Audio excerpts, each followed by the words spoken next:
The summer air was heavy with dust and gunpowder.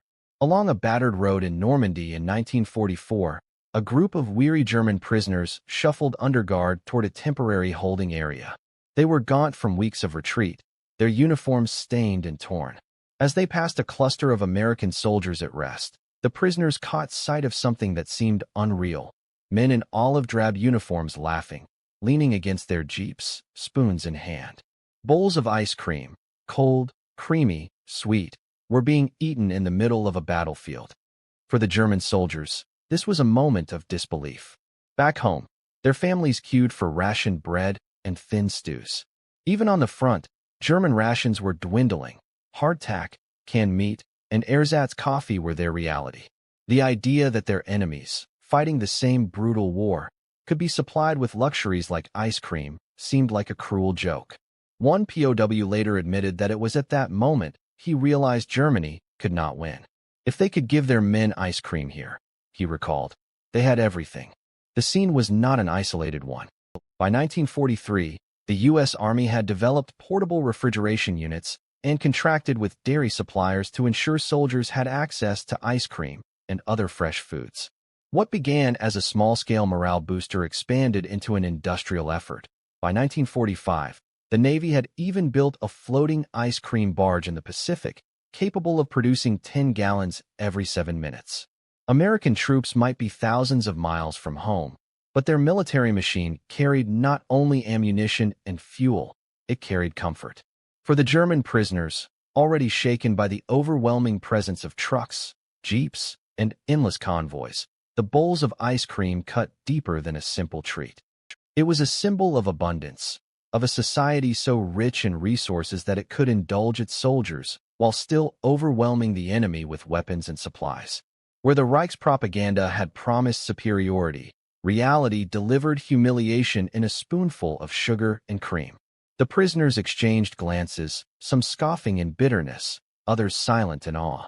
They were men raised in a system that glorified steel, sacrifice, and scarcity, where indulgence was portrayed as weakness. Yet here stood their enemies, men who fought hard, laughed easily, and ate ice cream in war zones, seeming stronger for it. The psychological impact was profound. Diaries and post-war interviews reveal that for many German POWs, these moments lingered more vividly than the roar of artillery or the scream of Stuka dive bombers. The ice cream was not just food. It was a symbol of what America represented: industrial might, comfort, and a different vision of life, even amid chaos. This striking contrast between deprivation and abundance, between war-hardened hunger and battlefield luxuries, set the stage for a realization that went beyond tactics and weapons. It highlighted the deeper truth of the war. Germany was fighting an enemy whose capacity for production and supply extended so far that even desserts became part of the arsenal of democracy. As the prisoners moved on, the clink of spoons against metal bowls echoed in their minds. To them, it was more than a sound of soldiers eating. It was the sound of inevitability. America's power was not only in tanks and planes, but in the cold sweetness of ice cream, served at the front, a symbol of a nation too vast, too rich, and too inventive to be defeated. By 1942, Germany was already a nation under strain. The promises of Hitler's regime, that the Reich would thrive on conquest, that victory would deliver prosperity, were colliding with the hard reality of a total war economy. Allied naval blockades cut off overseas imports, while strategic bombing campaigns disrupted transport and industry. For ordinary Germans, shortages became the rhythm of daily life. Bread was rationed, often mixed with fillers like potato flour or even sawdust to stretch supplies. Meat, once a weekly staple, was reserved for the privileged or for soldiers at the front. Sugar, butter, and coffee were luxuries rationed in grams. Diaries from Berliners spoke of endless queues outside shops that frequently ran empty. Mothers learned to improvise, turning carrots into jam or chicory into a bitter substitute for coffee. Hunger became as constant as the distant rumble of air raids. For German soldiers, conditions were hardly better. The Wehrmacht's supply system struggled under the vast distances of the Eastern Front and the tightening grip of Allied interdiction in the West. Soldiers subsisted on Eisenportionen, or iron rations, hardtack biscuits, tin meat, and ersatz coffee. Fresh fruit, dairy, or sweets were rare, and morale sagged accordingly. One captured infantryman later admitted that his first taste of an American ration chocolate bar in 1944 felt like a dream, too rich to believe it was real. Propaganda urged Germans to embrace sacrifice.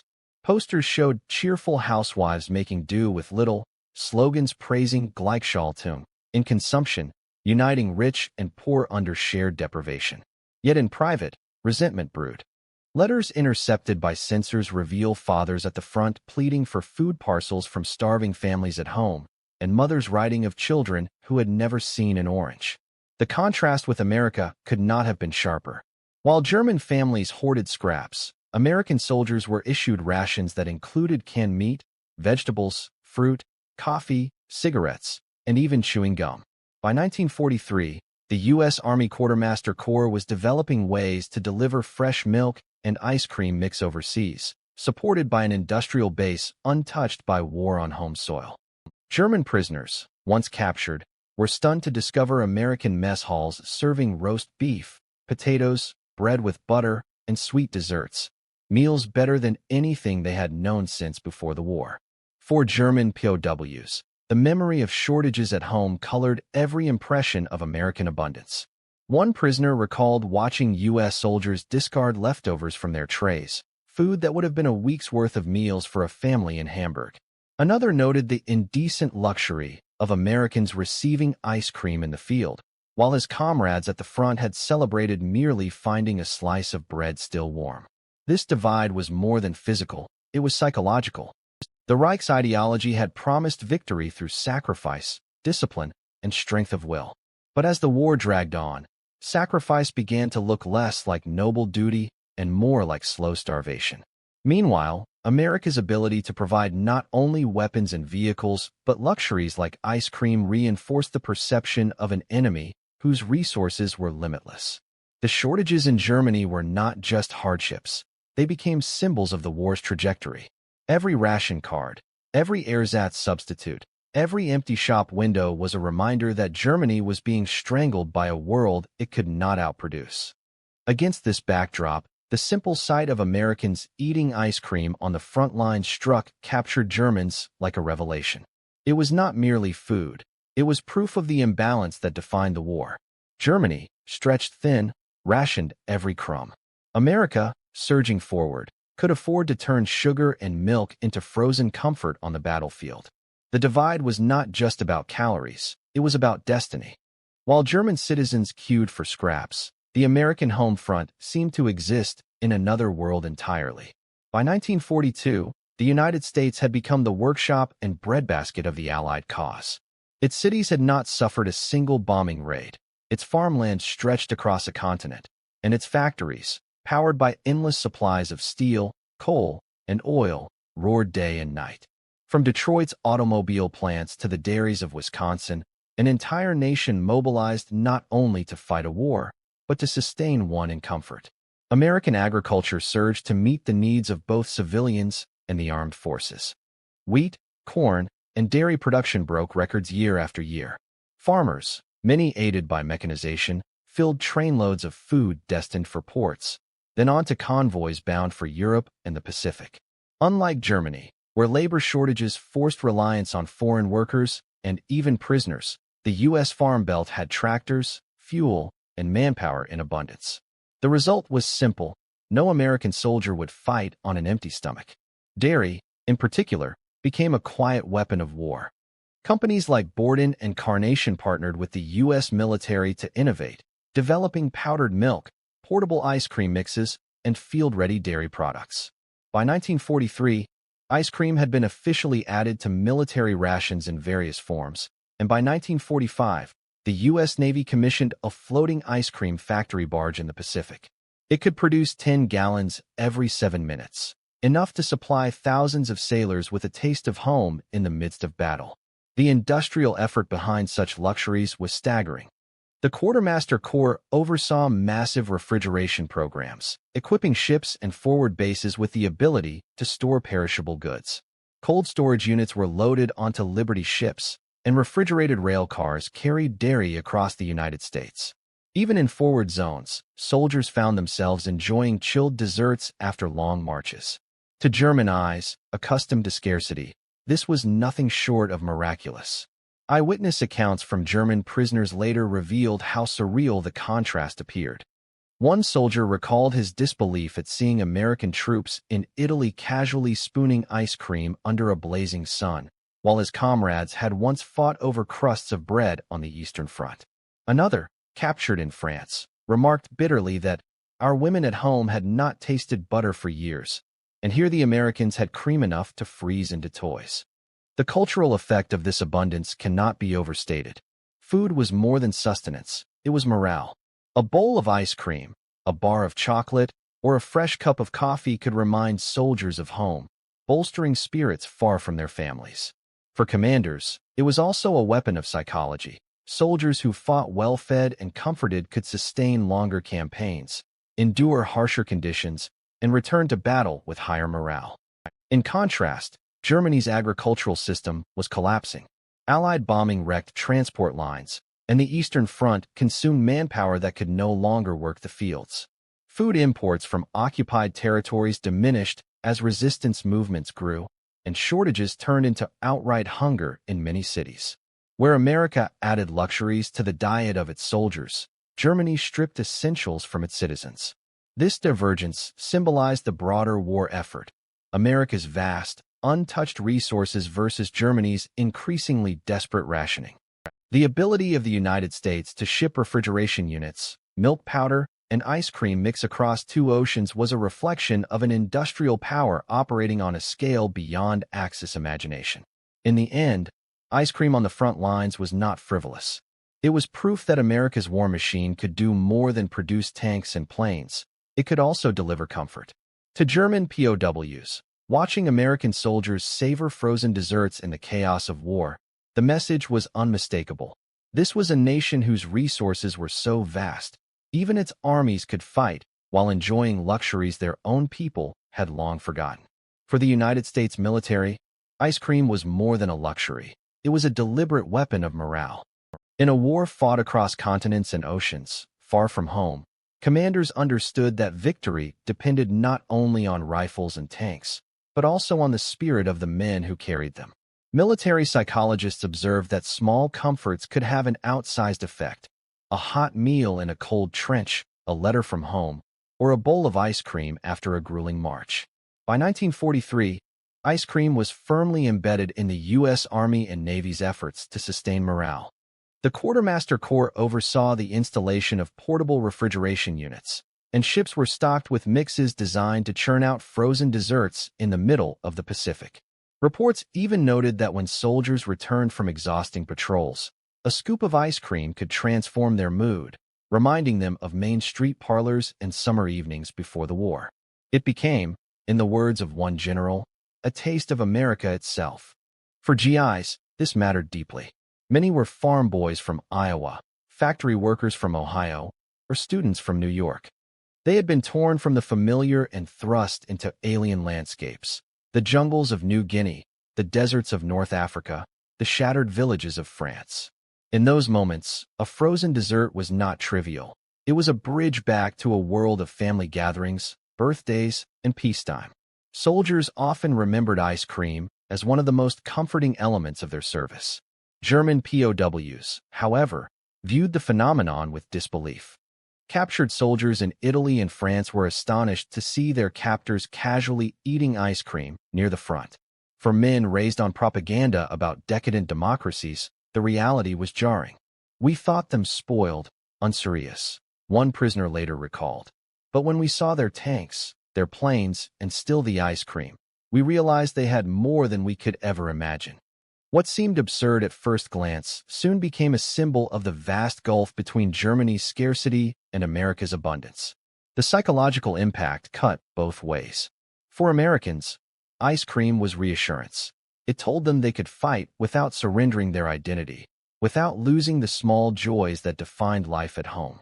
For Germans, it was a revelation of industrial superiority. If the United States could afford to transport refrigeration units, dairy products, and sugar across oceans during total war, what else could it accomplish? The symbolism of ice cream extended into command strategies. Generals encouraged the distribution of such comforts not only to sustain morale, but also to reinforce confidence. A soldier who felt cared for was more willing to endure hardship, more willing to return to battle the next day.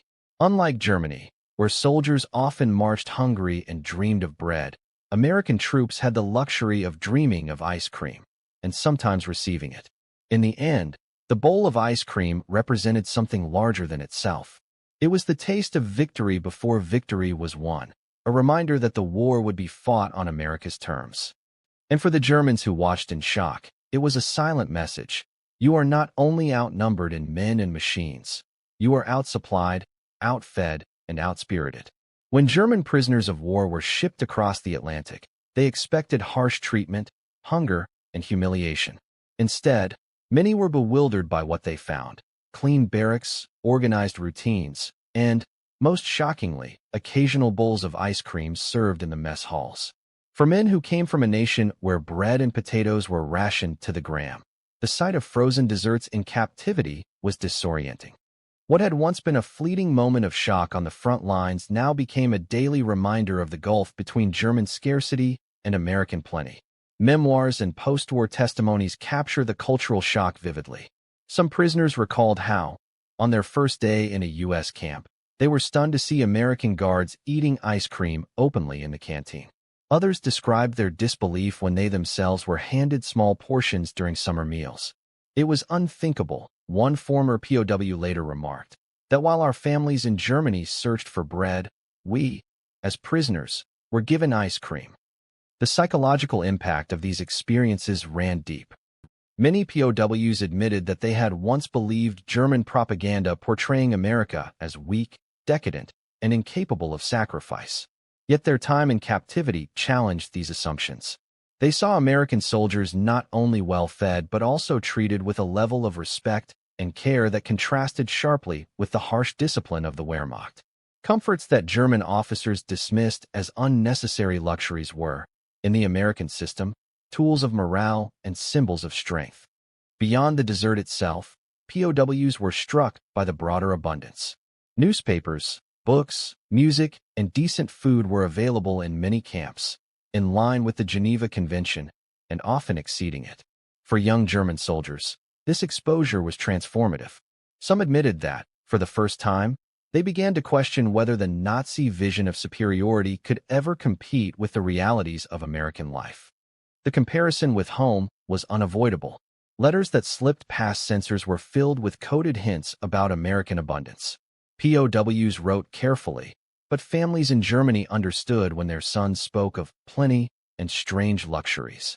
The contrast was painful. Wives and children in bombed-out cities queued for scraps, while captured soldiers thousands of miles away experienced comforts their homeland could no longer provide. The admiration that grew out of this culture shock was reluctant but undeniable. Former prisoners later spoke of a shift in perception, from envy to respect. What began as disbelief, how could an army indulge in sweets and still win battles, slowly became recognition of America's industrial genius. Ice cream, trivial in itself, symbolized something larger, a society strong enough to fight a global war and still preserve its culture of abundance. Not every prisoner embraced these impressions, of course. Some clung to resentment, interpreting the luxuries as arrogance or excess. Yet even they could not escape the conclusion that Germany, bombed and blockaded, could not match the scale of American production. The ice cream served in camps was not only dessert, it was a silent message of power. By the time many POWs were repatriated after 1945, the memory of those small moments endured. Some carried home stories of ice cream on the front lines and in the camps, tales that astonished their families as much as they had once astonished them. Others later reflected that these experiences influenced their view of democracy, prosperity, and even the post-war alliance that Germany would forge with the West. For the German prisoners, the ice cream bowl became more than a taste of sweetness. It was a symbol of what America represented: prosperity, industrial abundance, and a reminder that wars are not won by steel alone, but also by sustaining the spirit of those who fight. The Second World War was not fought on the battlefield alone. It was fought in the factories, the fields, and the endless supply lines that stretched across oceans. If Germany represented steel and sacrifice, America represented scale and abundance. By 1943, the industrial duel between the two nations was stark. German workers toiled under Allied bombing raids, repairing shattered factories and improvising with scarce raw materials. Meanwhile, across the Atlantic, American plants ran day and night, untouched by enemy fire, churning out not only tanks, planes, and ships, but also food, clothing, and even luxuries. The numbers told the story.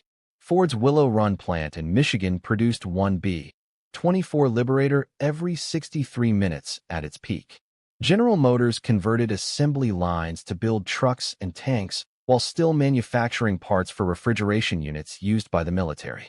The Quartermaster Corps, backed by America's vast agricultural base, shipped more than 16 million tons of food to Allied forces during the war.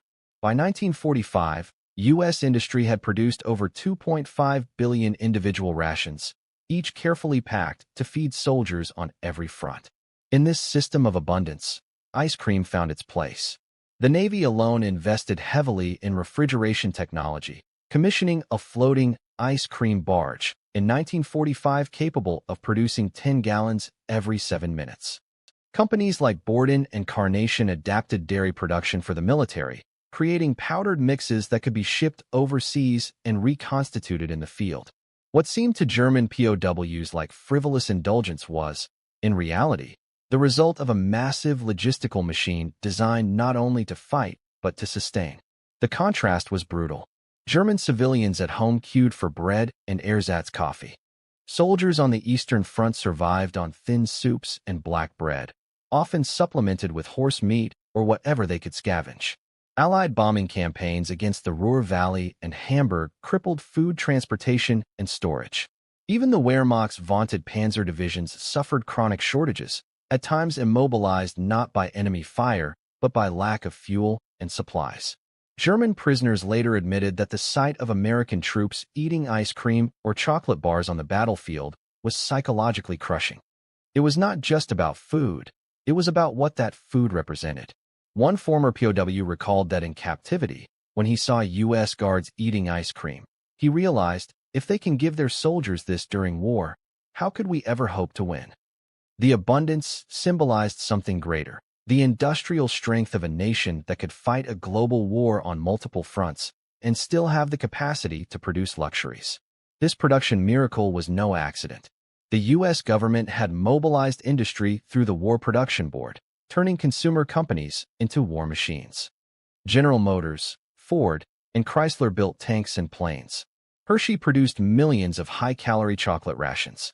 Dairy companies retooled to create products that could withstand long journeys to the Pacific and Europe. Food was as much a weapon as bullets or bombs, and ice cream was a subtle but powerful part of this arsenal, a reminder to American soldiers of home and to enemy prisoners of the industrial mountain they faced. By 1944, the scale of America's effort had reached staggering proportions. The United States was producing more food than all of its allies and enemies combined, ensuring that its soldiers were the best fed in the world. Germany, by comparison, was forced to exploit occupied territories and divert dwindling resources to sustain both its army and its civilian population. This imbalance was unsustainable, and every German POW who encountered American abundance understood it instinctively. For the men behind barbed wire, ice cream became proof of inevitability. If America could afford to waste resources on refrigeration units and dairy powder in wartime, then its capacity to overwhelm the Reich was beyond question. It was not just an indulgence, it was a victory served cold, one spoonful at a time. When the guns finally fell silent in 1945, the memories carried home by German prisoners of war were not only of battlefields and defeat. They were also filled with bewildering, almost surreal images, moments that seemed trivial at the time but came to symbolize the gulf between the world they had known and the one they had discovered. Among the most enduring of these impressions was the sight of American soldiers eating ice cream in the midst of war. For men raised in a Germany where sugar, butter, and meat had been rationed since 1939, ice cream had been all but unimaginable during wartime. To witness Americans enjoying it not as a rare treat, but as a routine part of daily life, even in forward areas near the front, was a cultural shock that etched itself into memory. Decades later, when interviewed by historians, many former POWs mentioned this detail before recalling tanks, planes, or even battles. It became shorthand for what America represented: wealth, resilience, and a seemingly unshakable sense of normalcy amid chaos. In memoirs and oral histories, former German soldiers described their astonishment with quiet resignation. One recalled how, while in a camp in the Midwest, he saw ice cream served in the mess hall. At first, he thought it was a cruel trick, an illusion. But when he tasted it, he admitted, "In that moment, I knew we could never have one." A country that could give ice cream to its prisoners of war was a country beyond our reach. Historians have long argued that such cultural encounters helped shape post-war attitudes in Germany. While the devastation of cities like Dresden and Hamburg left scars, the memory of abundance in America, chocolate, cigarettes, and yes, ice cream, fostered a reluctant admiration. The defeated soldiers had not only witnessed superior weapons and industrial capacity, they had seen a nation so confident in its strength that it extended comforts even in wartime. This realization contributed to West Germany's post-war embrace of American culture, democracy, and economic models during the Cold War. The symbolism of ice cream went beyond food. It represented the deeper truth that the Second World War was as much about production as it was about combat. America's ability to wage war while maintaining civilian prosperity and even indulging soldiers' morale stood in stark contrast to the sacrifices demanded of Germans. The Reich had promised glory but delivered hunger. The United States had promised total war, yet preserved a taste of home. In the end, the image of ice cream became part of the broader story of Allied victory. It encapsulated the industrial miracle that allowed America to fight on multiple continents, the psychological strategy of keeping soldiers connected to home, and the cultural contrast that stunned Germany into recognition of its defeat. The war had begun with German troops overrunning Europe in blitzkrieg fury, armed with tanks and aircraft that awed the world. It ended with those same troops, now prisoners, staring in disbelief at the simple, cold sweetness in the hands of their captors. What began as a fleeting moment of envy became, in hindsight, a lasting symbol of victory. And so, the legacy endured. For many German veterans, when they thought of America in the years after the war, they did not first recall the roar of bombers or the flash of artillery. They remembered the quiet shock of seeing American soldiers, relaxed and smiling, eating ice cream in the shadow of war. A taste of home for one side, a taste of defeat for the other. It was, in its own way, the sweetest reminder of how wars are won, not only with steel and fire, but with the power of abundance, morale, and the ability to make even the smallest luxuries a weapon of spirit.